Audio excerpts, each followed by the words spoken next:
Hello and welcome to the third and final installment of this first volume of Rogue Squadron. This is my review of X-Wing Rogue Squadron, The Phantom Affair. One of my personal favorite Star Wars stories of all time. Unlike with the Rebel Opposition, The Phantom Affair actually pulls off a plot twist and does it well. In The Phantom Affair, Rogue Squadron, after fighting off a Star Destroyer, lands on the planet Miralist, which is known for its college. It's a galactic college. And in this, Wedge is here to discuss with the leader of the planet the design and project for a phantom ship, a ship that can be like invisible. Essentially one of the biggest weapons ever, with the exception of the Death Star up until this point, because this is, mind you, this is not long after the destruction of the second Death Star. In fact, it is about 2 months after the Battle of Endor. In this story, we have a main plot and mild subplots, but nothing too big. Wedge meets up with an old enemy, and we hear some of Wedge's backstory. Jansen gets healed up after what happened in the Rebel Opposition. We have some new characters introduced, and a tragic death, and I will get to all of that. But first, I'm going to talk about the art in this. The art, it's a little new, it's different than the last one. The last one had more of a dated feel. This one, I guess it has some dated, but the coloring in it is more modern looking. It's like a weird mix of the two. A lot of Star Wars comics look like this. It reminds me a lot of the last self-titled Star Wars series that ended a couple months ago. Yeah. I like it. I don't care for the line work so much as I do the coloring. So, I'll get to the Rogues lineup. We got Wedge Antilles as Rogue Leader. We got Jansen as our Rogue Squadron member, who is injured through the majority of this.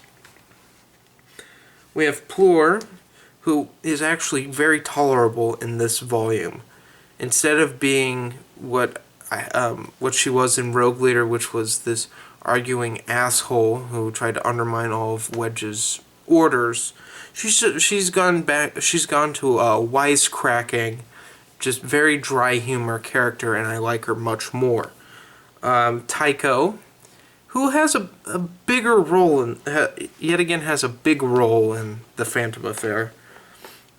Elskell, who, as you remember, was the leader of the resistance on Siplar to the Empire, is now a pilot in Rogue Squadron. Groznik, her Wookiee companion, who's not exactly a rogue, but just a rebel in general. And we have Hobby, who is a new member, which in a very, not so good thing, he's just there in the beginning. He shows up, he's with them. I don't know why he wasn't in the Rebel Opposition, but he's a pretty cool guy. And we got Blur, our rogue member, who has his love for music. And we have some new characters as well besides Hobby. We have Mirix, who is Wedge's childhood friend, who to my knowledge is only in this story, but it wouldn't surprise me if she shows up sometime down the line, helping the rebels again. And then we have Koyi, a Twi'lek waitress that helps show the rebels around the college and the town, and ends up joining them sometime. It's not explained if she joins them now at the end of this story, but comes back later. And then we get to our main villain, Loka Hask. Loka Hask is an Imperial officer who is Wedge's arch nemesis, essentially, because he was a pirate at one point and led to the deaths of Wedge's parents. Wedge gets his revenge by killing his whole pirate crew, and Hask ends up with a parasite on the side of his face and makes life miserable for him. And he is out to get Wedge. He's been out to get him forever. And so during this meeting in the main plot, Wedge is talking to the leader, Kella, who's the president of the academy, about the Phantom ship, trying to get it, and the Empire's trying to get it, and Hask devises a plan. And this is, there's an incident that happens near the beginning of the book where there's an association called AEA, which is the Anti-Endor Association. Basically, they are imperial supporters who like to spread propaganda that the Battle of Endor did not happen, and that the Emperor is still alive. Which, if you read Dark Empire, the second part's true. But at this point, no one knows in the New Republic that the Emperor is still alive. So, the AEA, Tycho speaks out against them, and then that night they gang up on him and they beat him up. And Tycho does some really cool martial arts stuff. And then he meets the Phantom Jedi, which is this ghost Jedi that the Empire executed a while ago, and ends up becoming a plot point near the end of this. Then we get to fucking the main plot, which is Wedge gets arrested because the Imperials tamper with the tapes on the campus, and when they steal the AEA steals the Phantom ship plans. I put that in quotes, and you'll know why when I get to the spoilers. They frame Tycho for it, so Wedge gets arrested, and Hask sends his stormtroopers to attack them, which naturally, it gets crazy. Now we're going to get into spoiler territory, so you're forewarned. Essentially, the rogues escape and up into this area of the campus where all the musicians hang out, and just the rebel kids, essentially. Kind of goofy, that they don't really have a plot. They don't have like a point much to the story, except for they find Wedge. And meanwhile, they get prepared to leave, and the Phantom Jedi shows up and takes off. It has like a mask. It's a hologram, essentially, and I'll get to why it's a hologram. He takes off his mask, and he looks like Elsko's dead husband, and so she freaks out. And Groznik, because he's a Wookiee, and this Wookiee's an idiot, thinks that it is him, and he commands Groznik to knock out Elsko. And they disappear to this asteroid after like kidnapping Merrick's and Lore, which is it's kind of a lame plot, but it's good in this story. We find out that the Phantom ship doesn't exist. The Imperials don't until it's too late. But Wedge discovers that the Phantom plans didn't exist, and a former leader / he has this hologram band that they meet in the beginning of the book, like they listen to, and that's Rorik's Falcon, who's the composer, he came up with the Phantom ship as a way to take money from the Empire to keep the college going, which had ended up backfiring, and the current president of the Academy didn't know that, so he actually set up a meeting.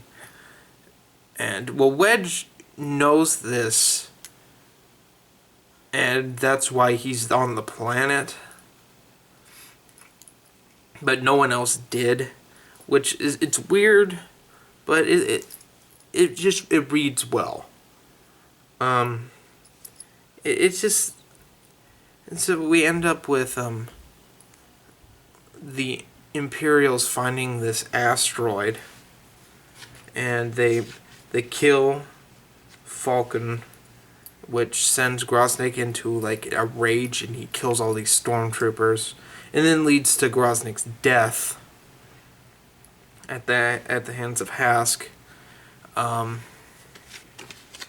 with Mirax and Dolor escaping with a bunch of Falcon's students. And then they discover another weapon, which is this weird gravity, like, atom bomb thing that they use on a Star Destroyer that's going to, like, kill all of Rogue Squadron. And they use it on that, and it just makes, like, a black hole or some weird thing. And it kills all the Imperials. And then it leaves, so at the end, Rogue Squadron wins, and the college is getting rebuilt. But unfortunately, the death, Groznyk joins the ranks of the dead of the rebellion. Which, in this, it's weird, it's really sad, but me knowing what happens in the rest of the series, this is just, well, technically the second, because Ted Nub died in Rogue Leader, but if we don't count Rogue Leader, this is the first of many deaths to main characters. And it just leads into what Rogue Squadron will become. Which and that's Rogue Squadron, The Phantom Affair. There are flaws with it, but I think it's overall a really good Star Wars story. It's a great Rogue Squadron story.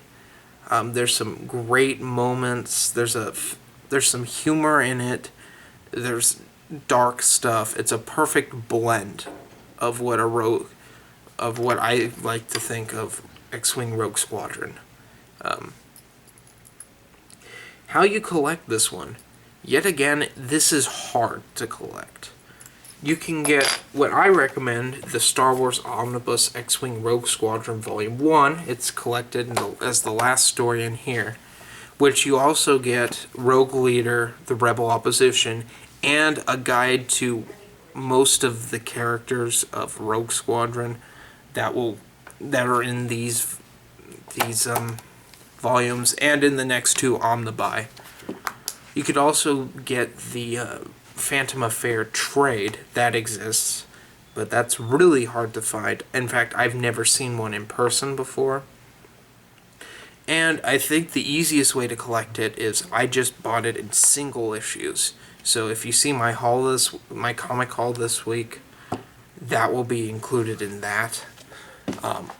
Those are relatively low priced at the moment, but now that Dark Horse lost the rights to Star Wars, all that stuff is going to go up in price. And it's going to be hard to find. So yeah, give this 4.5 out of 5 stars. Just really good story. I think it's a must-read for anyone who likes the new Star Wars New Republic era, especially the early part of it. So yeah, that's my review. Next time, I take a break from Rogue Squadron, and I move on to the last story in the Star Wars New Republic era, Star Wars Union, the marriage of Luke Skywalker and Mara Jade, which I have never read before. So you get my first opinion thoughts on it. So anyway, guys, have a nice day.